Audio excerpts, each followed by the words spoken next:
Hello there. Welcome.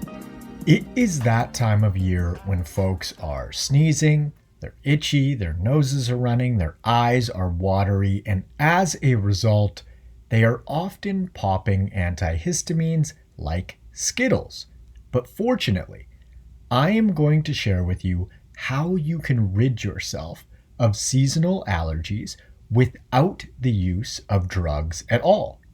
I've done it personally. I used to experience horrible seasonal allergies, and I've helped many of my clients relieve their allergy-like symptoms as well. And as a bonus, this stuff very often works for dog and cat allergies too. Kind of cool, right? So let's dig in. Allergy-like symptoms tend to flare up at certain times of the year, most commonly when trees, grasses, and weeds release little pollen particles into the air so they can fertilize other plants. But an interesting question to ask is, if these pollen particles are the cause, why doesn't everyone experience seasonal allergies? Why are they horrible for some folks, a complete non-factor for others, and then anything and everything in between? The reason is because of the immune system. And the easiest way to think about how the immune system works is via a budget. We all have a certain immune budget that we're working with based on essentially how healthy we are. And what dictates how healthy we are is our lifestyle via nutrition, movement, and sleep status. Meaning, someone who is eating super healthfully, incorporating plenty of movement, minimizing drug and alcohol consumption, and sleeping like a baby has a much bigger immune budget to work with than someone who is eating unhealthfully, living a sedentary lifestyle, partying like a rock star, and sleeping like shit. Shocker, right? But why is this the case?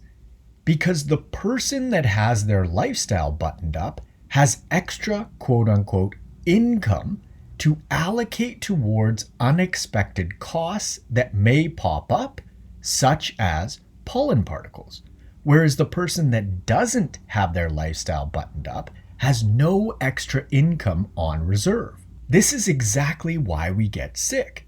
Our immune system is literally designed to deal with things like viruses, pathogens, and allergens. And so if we use that popular virus that was floating around over the last few years as an example, this is why healthy people handled it much better than unhealthy people. Healthy folks have more money in their savings accounts, and unhealthy people are cutting things so close that if an unexpected expense comes up, they have no extra resources to deal with it. And therefore, it pushes them over the edge, they get sick, and they have a much bigger hole to climb out of. If your car breaks down and it's going to cost you $1,000 to fix, and you only have $200 in your savings account, you're going into the red. On the other hand, if your car breaks down and it's going to cost you $1,000 to fix, and you have $2,000 in your savings account, you're fine, no sweat. Exact same idea here. Pollen particles are an unexpected car expense. Now, what people usually do when they experience allergies is they take a drug like an anti-histamine. And these drugs do dampen symptoms, but there is always a cost to convenience. And in this case, there are a number of them. 1, taking an antihistamine may reduce allergy symptoms. However, it's not addressing the root cause of why someone is experiencing allergies to begin with. And therefore, that damage is still happening regardless of fewer symptoms due to taking the drug. It's like having pain in your shoulder and taking a drug to reduce the pain. Your shoulder hasn't magically healed. You've just used a drug to numb that sensation. 2, histamine has a number of functions in the body which include impacting alertness, meaning when we squash histamine via popping an antihistamine, we tend to feel drowsy. But the pharma industry is smart, and so they found out that histamine is important for alertness. And so if someone is taking an antihistamine drug, which makes them tired as a side effect, well, they just add a stimulant to the drug as well. Hence, daytime and nighttime antihistamine drugs. So now, not only are you taking a drug to reduce your allergy symptoms via crushing histamine, you're also taking a stimulant on top of that to combat the feelings of drowsiness that come along with not enough histamine in your body. This is classic symptom chasing, and we see it all the time.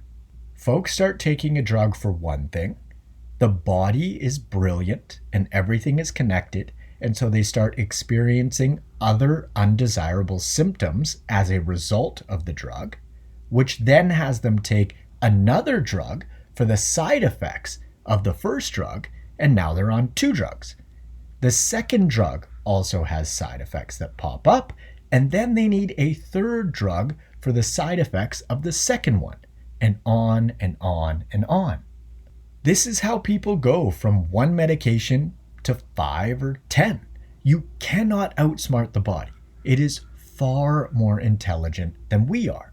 We think that we can just take something that will have the one and only impact in our bodies that we want it to have, and that's it. But that's not how a system works. You cannot impact something in isolation without impacting 30 other things downstream. Okay, now that we've established how all of this stuff works, let's touch on how you can increase your immune budget and reduce your seasonal allergy symptoms. First of all, if you're carrying excess body fat, get it off you.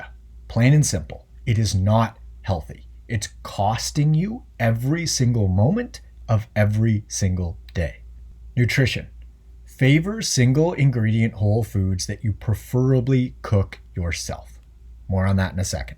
Movement wise, hit your 10,000 steps per day or hit a weekly total of 70K. If your steps are boxed off and you still want to move more, incorporate some weight training or whatever secondary type of exercise that you like to engage in. Sleep. Get 7 to 9 hours per night and preferably go to bed early enough so that you can wake up naturally without an alarm. Getting more specific on the nutrition front, we have a few things to double click on, and the first one is digestion. There will be a ton of folks that can just eat single ingredient whole foods and thrive. However, there will also be a number of people that will have specific food sensitivities to even quote unquote healthy foods. And the most common sensitivity in relation to allergies is going to be dairy. Dairy is a really nutrient dense, healthful food option for someone who tolerates it well, but it is actually unhealthy for someone who doesn't, because for an individual that is eating dairy on a regular basis that doesn't tolerate it, they're digging into their immune budget because their immune system has to clean up the damage that dairy is causing in their bodies. I am one of those people, unfortunately, and I also have a ton of clients who are sensitive to dairy as well. It's actually far more common not to tolerate dairy as an adult than it is to tolerate it. And so if it works just fine for you, great, you're one of the fortunate ones. And if it doesn't, eliminating it will improve your health and your seasonal allergy symptoms. If you're unsure as to whether you tolerate dairy, simply eliminate it for 10 days, see how you feel, reintroduce it at a meal, and see if you experience any negative symptoms. Common symptoms are things like stomach upset, digestion troubles, dry eyes, stuffy or runny nose, joint pain, skin issues, throat irritation. Some of that sounds pretty similar to allergies, doesn't it? Coincidence? I don't know. Another common culprit is gluten. However, it's far less so than dairy, and you can follow the same protocol to find out whether you tolerate gluten or you don't.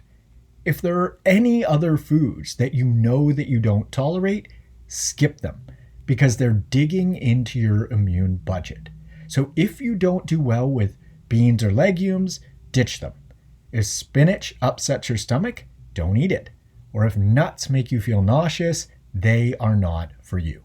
Now, there is one more specific nutritional input that is really important to be aware of, and that is histamine containing and liberating foods. And the tricky thing about these foods is that a lot of them would be classified under the healthy category, such as bananas and avocados, high in histamine; chocolate, cacao, and cocoa, also high; pineapple and papaya; fermented foods in general, so things like canned salmon, canned tuna, lunch meats; alcohol, kimchi, sauerkraut, kefir, yogurts, aged cheeses, soy sauce, miso soup; tomatoes and citrus fruits are also high. And if you are interested in looking up specific high histamine foods, simply Google high histamine foods and hit the images button, and there are a whole bunch of infographics available for you. Okay, so you're experiencing seasonal allergies and you want to get rid of them without drugs. Where do you start?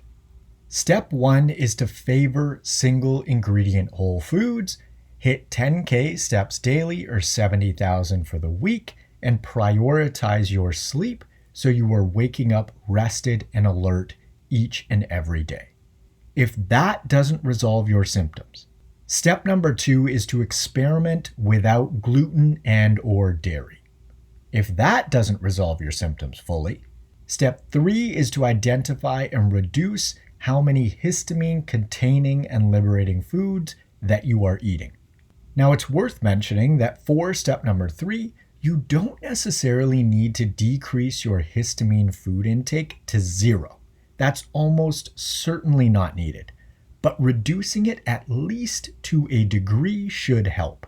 Also, you might just need to be more aware of histamine foods during allergy season because of all of the pollen particles floating around, and the rest of the year, you may be able to tolerate a higher histamine diet just fine. If you're interested in applying for one-on-one nutritional coaching and or workout design with me, you can click the link in the description below or head on over to n1fitness.com/coaching.